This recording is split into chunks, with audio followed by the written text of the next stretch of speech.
Hello everybody and welcome to episode 1 of Becoming Bobby with England. That's right. Finally, after 6-7 years of waiting, the England job has become available and I have taken over the role. Now, I was going to do a dual role with Fulham and with England, but that's not what you do.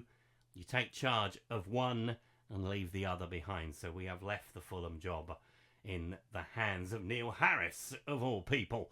So, let's find out what England's been doing. And so far in my version of Football Manager, at least, we have been the nearly men. So Euro 2024 ended with defeat against Belgium in the semi-finals. At the World Cup in 2026, we made the quarter-finals before losing to Mexico. In 2028, we lost to today's opponents, Turkey, after extra time. They went on to win Euro 2028.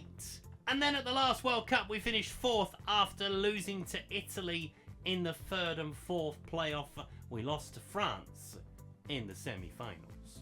And during that time, it was mostly under the tutelage of Gareth Southgate. He was England manager for 11 years, nearly 12 years, before leaving after Euro 2028. Ernesto Valverde had a go with, obviously, the World Cup in 2030. He left to go to Belgium. And now I am in charge of England. So, what players have I got still to choose from? So we've gone in age order. What I'm going to try to do when we get to Euro 2032 in 2 years' time, I'm going to try and use players that are still active. No regens. That's the plan in my head, at least. We might have to adapt that, however, as we go along, because Ivan Toney is still available for England, as is Ben White. Aaron Ramsdale is the main man in goal. Marcus Rashford. Phil Foden is an interesting one. Talked him out of international retirement after the World Cup, so glad to have Phil Foden available at least. Rich James, Mark Gurhey, James Garner has been a very vital part of the England machine, if you like. Michael Elise, Alex Scott. I mentioned a few episodes ago, like when we were with Fulham and playing Chelsea, that I wanted to manage Alex Scott, so that's all worked out. Jude Bellingham is the current England captain, although he is injured for this set of qualifiers. And Jack Hinchelwood is his deputy, so that's an interesting one. Joe Bellingham, obviously. Callum Doyle's developed into a really good player. Levi Colville, James Trafford, Chris Rigg, Archie Gray, and then we start to go into the players that are regens. So, that's the core of the squad. Jonathan Rowe is another player I need to mention because he is doing very well as well. So yeah, we've got some tools to use. And whilst it's not important to the England board to do well in the Nations League, it is important to me. It's the start of a process from us following the World Cup, getting ready for 2032. So, if we win our group, we are in the League A and we're in the second group, we will go through to the semi-finals, which will take place next year, and the finals will take place in the summer of next year. If we finish bottom, we will be relegated to B, and it will be the worst start possible. So tonight we face Turkey. Scotland and France are the other two teams in our group. Let's head to Turkey.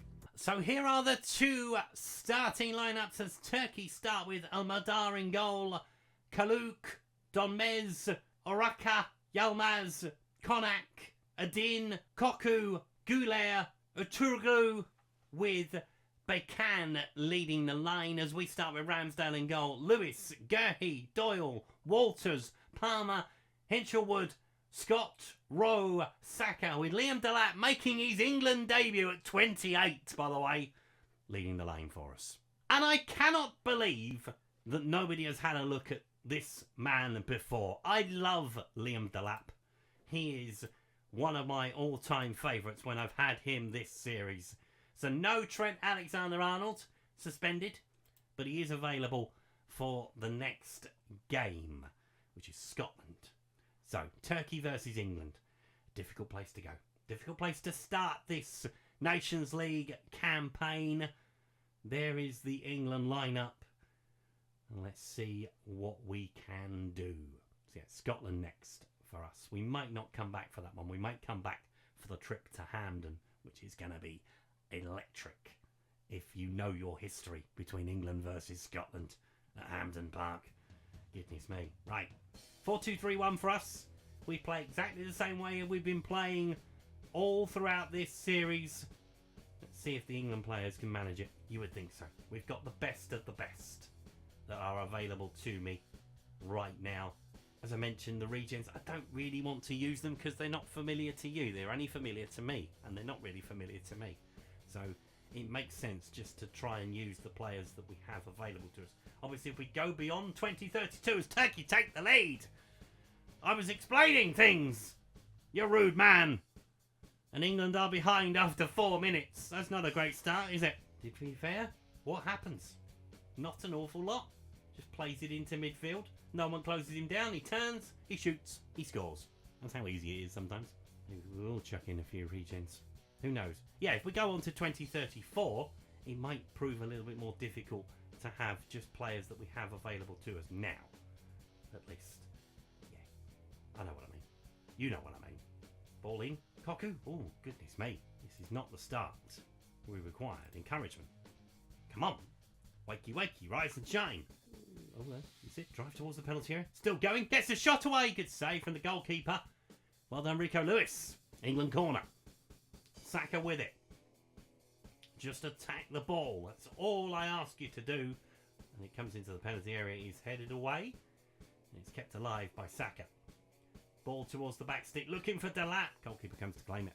And Koku with the free kick. He is definitely pulling the strings at the moment. And Doyle will see that away. Cole Palmer will chase after it. Koku in towards Konak. Yakud. Oh, these Turkey players, honestly. Gullier. There's an easy one to say. In towards Konak. Back to Gullier. I mean, you've got to try and close them down if you can. Offside flag goes up. As Scotland take the lead against France at Hampden Park. Blimey. Saka with the ball. In towards Scott. Up the line for Palmer. Players going beyond him, including Bukayo Saka. Can he pick up the ball? He can. But after a challenge... Oh, Cole Palmer with a good interception. Rowe with the shot, deflected over the bar. That's better. 20 minutes gone. Much more like it for us. And we're not even shooting. Well, you need to start shooting then, don't you? Honestly. Scott. Looking for a ball to Delap. The offside flag might go up. It goes in, but the offside flag does go up. And that is half time. Turkey 1, England 0. Not a great start to my tenure at the moment. Bukayo Saka is on a 6.4. Everybody else looks all right. Ramsdale looks a bit anxious. Okay. Do we try something a little bit different? Try that way round? Well, it's a little bit better. Let's try Alex Scott further up the field then. Happy with the performance? Unlucky so far? Unlucky so far. Steve Stone, incidentally, is my assistant. I had wholesale changes from the staff that were here under the previous manager. Steve Stone, of course, 1996 European Championship semi-finalist. Palmer has got the ball. A little bit deeper for Cole Palmer in the second half. Alex Scott with the legs to run beyond. Can he find a ball into the centre? We go down inside the penalty area. And he's pointed to the spot, the referee. It's the complete opposite of how the first half started. Second half, much better. But VAR will check it to make sure. And then who is going to take it? Penalty. Yep, no doubt about it. Who is going to take it? Looks like Liam Delap has stepped forward, to be honest. No, Cole Palmer. For England to equalise. There we go. Cold as ice from Cole Palmer. And England are level.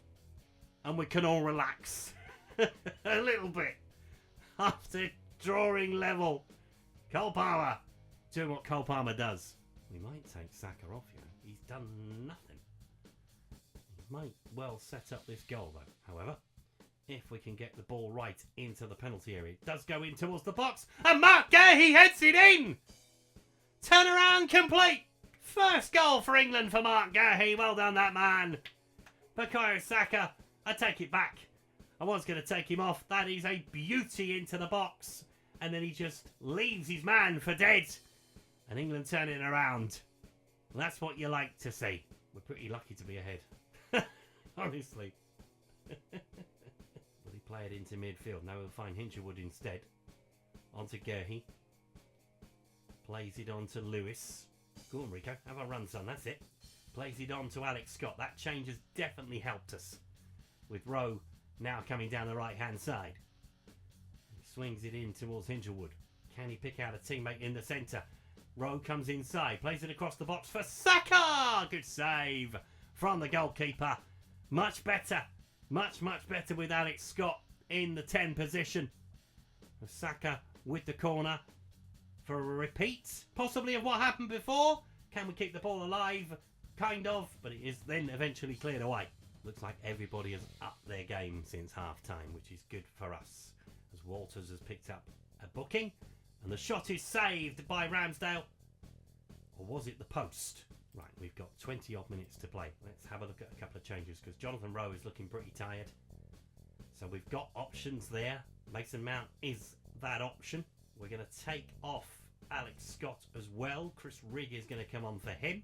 And we are going to make a change in midfield as well. Archie Gray is going to come on for Hinchelwood. We've got 10 minutes plus added time. We are going to take off Mr. Saka as well. The only problem with going with players that we've got that are available to us is we are potentially going to run out strikers because they're not that many. So we're going to bring on Sam Ome Awan to replace Bukayo Saka, and then let's try that. No, that doesn't really work either. Alright, Palmer there. Yes, that works better. Mason Mount didn't like being on the right hand side, as Cole Palmer has got the free kick for England towards Delap at the far post. Tries to win the header, it's headed away. And will he keep it in play? Only just, right on the line pretty much. At least Liam Delap will be used to the high press if Ipswich still play it. I'm pretty sure they do. Now, can we pinch the ball here? We should be able to with Delap. Easily done. And he finds Mason Mount, who finds Bukayo Saka, who doesn't find the back of the net, but he does find another corner to England. Third and final window to be used. Rico Lewis looking pretty tired, so we're going to bring on Reece James in his place. Let's see what we can do. Can we see this out from here? Ball into midfield. Delap going to pick it up. Yes, he is. Go on, Liam. On your England debut. Can he finish it? No, he bloody can't. Can't finish his dinner. Oh, that's annoying. I would have liked him to have got a debut goal, because there is a lot of complaints that we've got some uncapped players in the team, and lots of them. Liam Delap being one. I think there was only about 2 or 3 more. So, start of a new cycle, isn't it? You've got to change the players. You've got to pick different players. You can't pick the same one the previous manager picked. You should get the same result. As Delap has got the ball. He's led the line pretty well for us tonight. As the ball's in the penalty area, Reece James might get the shot away to make it 3-1. It goes behind for a corner. And we should be home and dry by now. We've been very wasteful when we have had opportunities at goal. Something to tune up, perhaps. As Cole Palmer has the corner for England. Can he pick out a teammate? Hopefully so. He will take his time. The Turkey fans, they will be whistling in his ear, I would have thought, to try and get him going. As I say, it's a very hostile atmosphere going to Turkey. England have done well tonight. 6 minutes of added time. The job is not done just yet, but it will be done now, as the free kick is ours. France have got a late equaliser, so we will top the group at the end of the night. And that is the perfect start to my tenure in charge of the national team. As the ball has gone long, and there is the full-time whistle. Turkey 1, England 2. Turns out it's not how you start, it's how you finish. We were much better in the second half. Cole Palmer with the penalty right after half-time. Mark Gerhi completing the turnaround pretty much straight away. And someone has put on social media, where would England be without Mark Gerhi? I totally agree with that statement. So yeah, we top our group 2, as we won, and France and Scotland drew 1 apiece. So what we are going to do, we're not going to do every single game because that'll get boring for me and that'll get boring for you. So we are going to take on Scotland at home. We'll take on France away. Kylian Mbappe and all, he's still playing international football. We will come back for the October trip to Hampden Park and we'll have a better idea of where we are in the group. And then we will probably come back for the France game to finish everything up. So we'll have taken a look at all of the opposition. It's the fairest way to do it. Thank you so much for watching today's video. If you've enjoyed it, please leave a like on it. Subscribe to the channel if you haven't done so already. And I will see you next time. Goodbye.